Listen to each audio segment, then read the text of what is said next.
What's good, everybody? Welcome back to another episode of Reimagine I Am the Chain podcast, sponsored by the New York State Office of Mental Health. I am one of your co-hosts, Sherman, Middlebrooks, a lifelong Buffalo resident and full-time black man. And I am joined by my player partners today, the good brother Antoine Johnson. What's going on? Then we also got the good brother Jasir. He ain't been here with us for a minute, but we're glad to have him the loop with us today. I'm back. Yeah, brother. Let's just go ahead and get right into it. We got a little bit of a looser show for y'all today. We just gonna kind of toss some ideas, some topics around, and just chop it up. Just as men reflecting on the things we've been seeing in the world, things we've been seeing in our own personal lives. So yeah, what's going on, fellas? Yeah. Don't look at me, because I was just talking about I don't want to, you know what I mean? Dude, that's why we picking on you. Man, I don't know. Where should we start? Sherm, you recently did a podcast with two other brothers that attend the barbershop piece. You want to talk a little bit about how that went? Yeah, so appreciate you for tossing the alley-oop on that. So if you haven't had the opportunity to join us, we are doing barbershop-style talks, mental health sessions for men in our community. They are being held every other Monday, depending on which Monday you saw this at. We got flyers, we got all the information out there. But they're at the Tri-Main Center, and so we had like really good, thoughtful conversations. But it's like an intimate conversation where people really open up. And originally, like, I was bringing the cameras and I was like recording, getting B-roll, and then kind of getting like interviews and documenting what was going on. And I knew like folks trusted me enough for me to say, listen, even though the camera is rolling, whatever's said here stays here. I'm just going to use it as B-roll. I still kind of folks a little tense. Then on the days where I just had too much going on and didn't bring the camera because I was just too tired and had too many things going on, folks was a little more looser because they didn't see that camera in the corner. Okay. So I'm like, the point of the camera being there is to kind of capture a snippet and then give it to the broader public so they can know what's going on, but also to invite other brothers to show up so they see what's going on. So I tried to figure out what's the best way to be able to get two birds, one stone. And I thought, man, I love watching Unc and Ocho doing their nightcap show after the games. I'm like, I'm up mad late at night anyways. After we have these groups that's over at 8, my adrenaline is already pumping. I'm having a great session with the guys. I want to continue the conversation. I'm going to be up till about 2 o'clock in the morning. Who else going to be up till about 2 o'clock in the morning? Y'all trying to do a podcast and talk about what we just talked about? And so doing it live is now giving like that intimate conversation out to the public. Yeah. So whatever stayed in the room can stay in that safe space, but we can also take the lessons that we just learned while they're still fresh and sharing with people who didn't show up. Sort of spin off that, you know what I mean? Absolutely. Absolutely. Yeah. And you create, it's a raw moment too. Yeah. Because it's not like you ain't had the time to go and edit it up. Nothing like that. It's like, I'm that person telling you exactly how they feel in the moment. Those are the, like, I think, especially when you're talking to men about like how we feel and the things that we think based on what we go through and all of that. Like when you can tap into the raw emotion, you know what I'm saying, from that particular experience, that's when I think you're really like on the precipice of unlocking something. Yeah. You know what I mean? In the man. And I think that's how we begin to, like, I don't think you seriously attack whatever mental health struggles we might be going through, like, without getting to that part of it, without getting to the heart of it. You know what I mean? So, like, what's that been like so far for you? Oh, in our group, I think it's... So, I think things trickle from the top down. Right. And so, as humble as I am, I understand that, like, I'm kind of facilitating it. Yeah. So, I understand that, like, the space is kind of going to go how I take it. So I always start off with like being as vulnerable and transparent as possible, because I know that like if I'm coming in here and you're thinking, oh, I'm the facilitator, I'm the person who's holding the space, Mr. Mental Health Expert, whatever, and I talk about what I'm struggling with, how I'm falling short, how I need help, then like if I'm supposed to be the so-called expert, which I'm not, right? Then that means the other guys in the room now feel safe enough to be vulnerable, feel safe to open up, because the space is about being vulnerable and opening up. I'm not sitting up here being fake.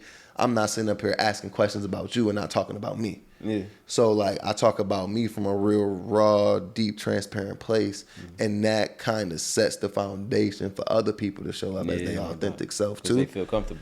Right, because there's no judgment. It's like we all putting it all out there. Right. Yeah. I think a good example of that was earlier this month when you guys did the mental health talk, the barbershop piece, and you talked about your relationship with your father. And I at first I couldn't tell whether like you were like just talking or like just sharing so that you can make a point, or which you did, but like you were really like being yourself, like authentically, like kind of going through the emotions of what you were sharing. And I didn't realize it to the end, but that was a good example of what you're talking about now, because then I watched how the other young guys, as we started getting closer to the end, I wish we had more time that day, but I watched how they started to open up more, and even some of the other men around, talking about their relationship with their fathers and stuff like that. So, yeah, I agree with both of you. Like, that's super important. Yeah, and I think that's what we need to do. Yeah. Like I ain't come here to waste time, and I ain't come here to BS nobody. Yeah. And like I need this too. Right. Like I literally on my way there, I count my blessing. When I go home, I count my blessing. How intimidating was it for you to because like you say, especially with their perception, you're the facilitator, right? So they looking at you like this is the guy in charge, right? And for a lot of these people, you might not even know him, right? Yeah. Might not know him from Adam, right? So you in this room, and then in order to spark the conversation, to get them to open up, you got to initiate, pretty much telling a room full of men who don't know you, right? You know what I'm saying? The things that you're dealing with on a personal level. I've been struggling with like how to phrase my response to this, because I don't mean it how like I naturally want to come across and say it, but like I'm okay with being vulnerable and transparent, because I can and will fight. Right. So like, make fun of me if you want to. Yeah. We can fight. Nah, see, no, like, listen, no, I'm asking you that because I feel like people need to hear that, like, because there is a perception, like amongst men, especially when you come from where we come from, right? Yeah. That if somebody is vulnerable and they honest and they open and they cool with, like letting you know like something bothers me or this affected me this way, you know what I mean? Like that's looked at, you soft, right? Yeah. You know what I'm saying? Right. Or you know what I mean? Whatever other expletive brothers from the street want to attach to all of those things, like you this, that, and the third. It's like, well, no, I'm none of those things, bro. I'm just not as insecure as you might be. You know what I mean? Because one thing that we don't actually talk about when you from the street, you grow up in the inner city and all that, like we don't address it. I don't even know if a lot of us realize it, but the streets make you insecure. Absolutely. You know what I'm saying? Like they make you insecure. Yes. They make you hypervigilant. You think it make you tough. Yes. You know what I mean? Like, and to some degree, sure. You know what I mean? But it makes you insecure. It makes you hypervigilant. Yeah. You know what I mean? Like, yeah. It's that whole, I was having a conversation, I think it was in a group of like when two brothers look at each other and it's like, what you looking at? Yeah. What you looking at? And it's almost like, bruh, you a black man, I'm a black man. Yeah. I'm looking at a reflection of myself. And if I like what I see, I'm not intimidated by being like, what you looking at? If I love what I see in the mirror, when I see my reflection, I'm happy to see it. Here's the question too, when the brother, like, cause I mean, I know I've had those interactions or those feelings or those thoughts, right? Here's the question. When the brother says, what you looking at, what don't you want me to see? What you afraid I'm gonna see? Right. You know what I mean? Cause I'm just looking at my reflection. Right. I ain't got nothing but love when I'm looking. For sure. Bro, listen, I remember I had a situation like that. I was a kid though. Okay. I was a kid. And now that you say that, like it just really brought this back to my memory. I was in the dentist's office with my mom. Okay. Straight up, bro. Like back when it's a minute ago. It's a minute ago, yo. Like long time ago. I'm in the dentist's office with my mom, and this is brother sitting with I perceive his girlfriend or what have you. Mm-hmm.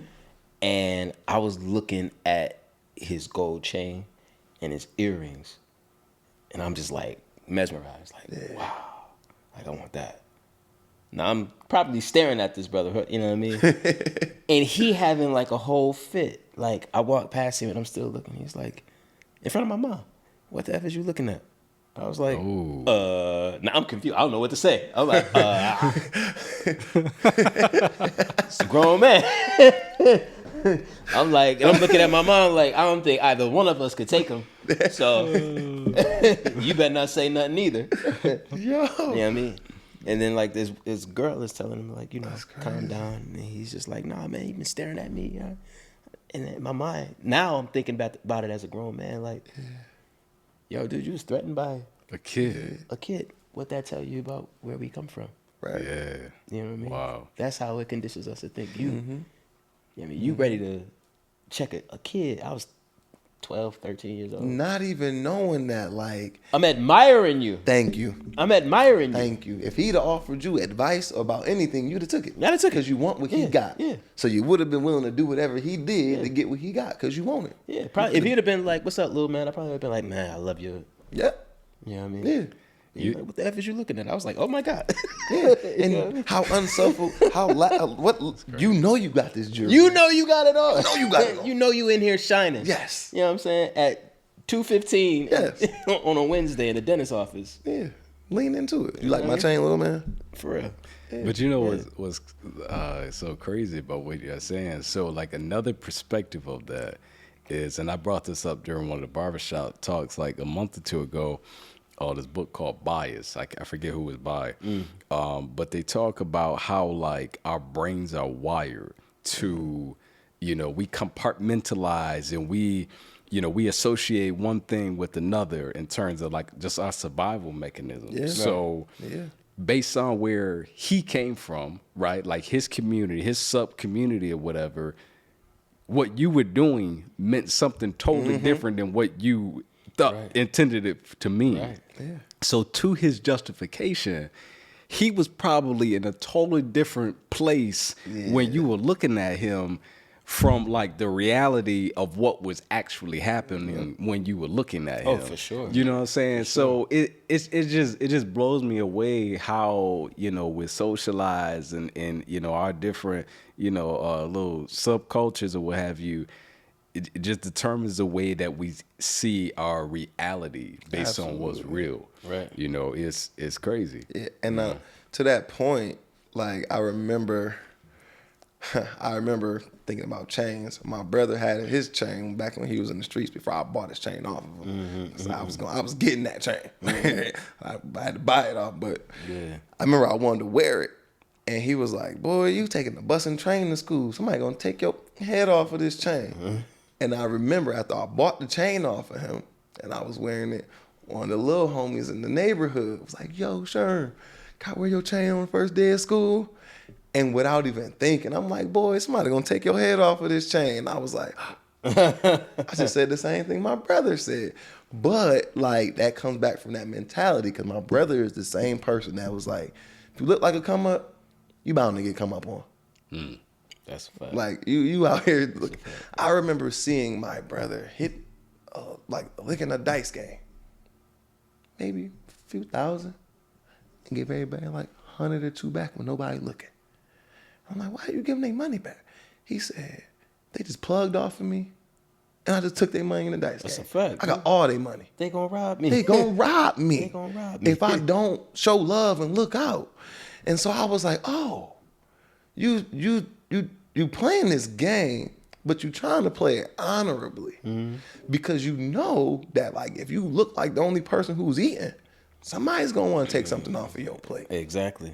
And I think a lot of times when you come from this environment, because as we're talking, as Antoine sharing that point, I'm thinking maybe that's what dude was thinking. Oh, totally. Like, yo, this little dude looking at me like... I'm talking about it from the effect. Yeah. You know what I'm saying? As far as the community is concerned. Yeah. But like, I also feel like there's a good and a bad to it in a way. Because we understand, I think the streets also show you how the world works. Like how it really works. You know what I'm saying? Because the folks that's really running game ain't us. Right. You know what I mean? Ain't on the street. Right. You know what I mean? We talking about the government and all of them folks. You know what I'm saying? So, like, I think it shows you and teaches you. I think being street smart has its pluses. You feel me? You know what I mean? I would want that for my kids, but without actually seeing a lot of this stuff. You know what I mean? Like, I'd rather be able to teach you about it than like have you experience any of that. Right. You know what I mean? Right. So, speaking of that, as fathers, I got a question to kind of like transition a little bit, because today I was slightly disappointed in my daughter. Now, I'm incredibly proud of my daughter. She is my favorite human being in the world. She did two things that disappointed me. Me being a proud project baby. We was at the park at Riverside, and there was this little fence, and she didn't know how to hop it. I'm like, bro, you can't hop a fence? You don't know how to climb a fence and throw your leg over a gate? Wow. Then there was a snail outside today. I picked her up from school, walking in the house. She's like, it's a snail. I don't want to touch it. I'm like, we should just pick up snails all the time as kids in the hood. Like, did I raise a soft child? Man, come on. Did I shelter my child? How old is she? She'll be 8 in July. She don't got no hood to her, though. That's a good thing, man. He said she She don't got no hood. And I'll be like, it is. That's a good thing. It was intentional. It was, at first it was intentional, but now I'm like, did I set her up for failure? She don't got no hood in her. So like what you said, like how you would want that like level of street smarts for your kids. So I think like that comes from like a natural being in that environment and figuring it out. I think teaching them about I'm a strong believer that this is my first experiment, so don't know how this is going to turn out. But I feel like, at least it's my goal anyway, to be as honest with my daughter as possible. Up to, what she can understand and what's healthy, you know what I mean? But like whatever's age appropriate for her to know, I want to, like, I ain't gonna sugarcoat nothing. I'm gonna tell you exactly what it is. You know what I mean? And I'm perfectly cool with you being the quote unquote a-hole in your classroom that tells all the kids that Santa Claus is fake. Yeah. I'm cool with that. You better ruin Columbus Day. I'm cool with that. Oh, she gonna tear it up. You better ruin Columbus Day. She gonna tear it up. I'm already knowing. You know what I mean? And then you can start I'm cool if you start the sentence with "my daddy said." Yes. And I'll come to school and have a whole conversation with the teacher. Can't wait. And I'll be like, I just want to make sure she quoted me right. Did I say what? No. Yep, that's true. I can't wait. You're right. You're right. You're right. So no, I agree with that, and I think that's kind of like the only way. And it's interesting having like, so my goddaughter is 13. Yeah. And like, single, and she's only used to me being with my daughter's mom. That's like her godmom now. Like they have their own relationship. Right. So like, it's interesting because now that like I'm dating, I'm talking to other women. She don't know me to be around, and I'm really like intentional. Like, you can know that I'm dating, but like, you don't need to know who I'm dating, who I'm talking to. And she asked me, and she was like, "Why?" And I was like, "Because you're important, and they're not." Like at this point in time, like I don't have anybody that's that important in my life that deserves meeting you. Yeah. And like, there are some people that like I like, and I want, when you get older, men to look at you and talk about you how I look at and talk about them. But there's also just some women that like, we just enjoy each other's company and we're here for a good time, not a long time for each other. And I never want a man to talk about you or look at you the way we look and think about women like that. Do you understand? And like, I think she understands, but like, I feel like that needs to explicitly be said. Like, you are to be somebody's wife. You ain't nobody's good time girl. See, and that's the part of me is kind of like I understand that. At the same time, it's like I know how I was as a kid, and I know, like, I feel like kids in general are more about seeing than hearing. You know what I mean? So it's like, if you really mean that, then you can't even mention the ones that's around for a good time, like, right? Because it's like, if she hear that, it's like, well then, all right, so it's two different types. I think it's cool to know at a certain point. I think like, that's the upper challenge. Teenagers, you know what I mean? It's like, since we here now, you probably got some friends that's, doing some stuff they ain't got no business, so we might as well talk about this. Right.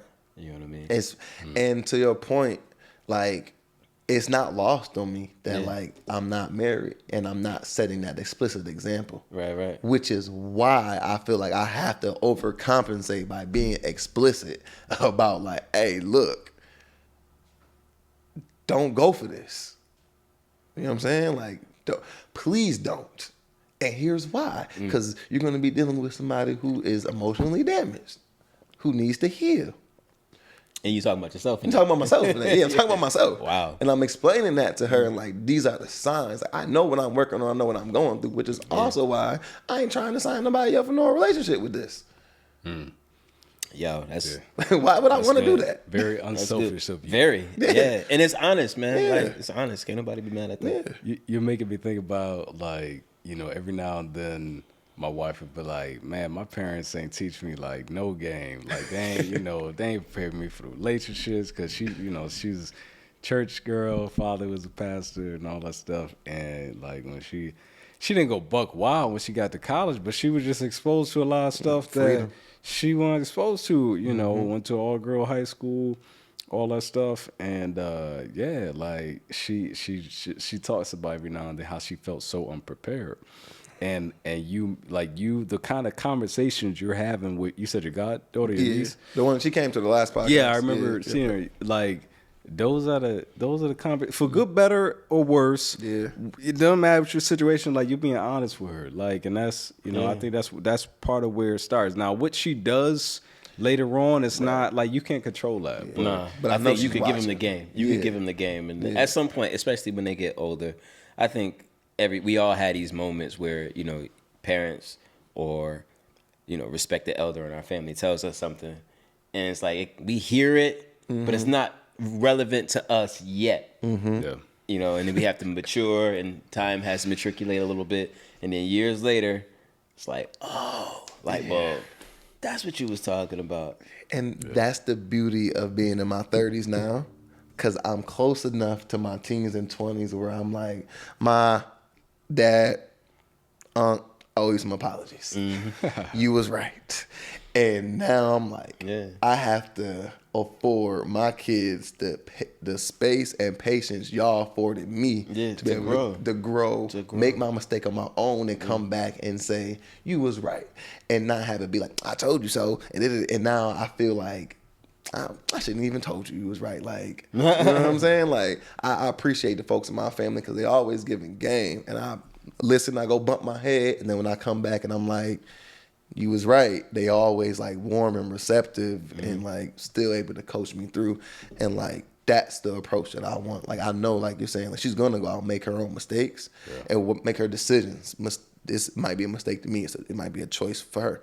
Right. But, like, she's going to make her own decisions with her life, and I just want her educated. Right. You know what I'm saying? And I think that the hope in that, too, is that they're not costly decisions to your world, right? Like, they don't, the price you pay, she may not have to pay as high of a price because she listened a little bit or something like that. Yeah, like, no, that's a fact. You know, that's the hope. That's a fact. My grandmother would say, like, there are two separate ways to wisdom, right? She would say knowledge and experience, right? I like that. So, like, not like wisdom. I mean, experience is you going through the thing, right? Knowledge is you getting gain from somebody else, and so you ain't gotta go through the same thing.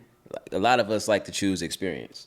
Yeah. You know what I'm saying? But there were a handful of times where I chose knowledge and was like, I avoided that one. I peeped that, Grandma. Good looking up. You know what I mean? Yeah. I told the kids. And I think we need to give our kids the space to do the same thing. Make the choice. Yeah. Absolutely. And going back to the vulnerability part with the groups, that goes back to being a social worker, working with young people in foster care and transitional like situations and returning. I would always tell them my failures before I tell them my success. Right. My success is evident. That's why they hired me. Right, for Not sure. the job because of my resume. That's success. But like what you don't see is my failure. Right. Yeah. And so what I need to tell you is when it's better to be safe to be Sherman. Like that's always. This is why I messed up. This is what my consequence was for me messing up. And this is what I had to pay. This is what I wish I would have did. Now, you gonna make the same decision if you want to.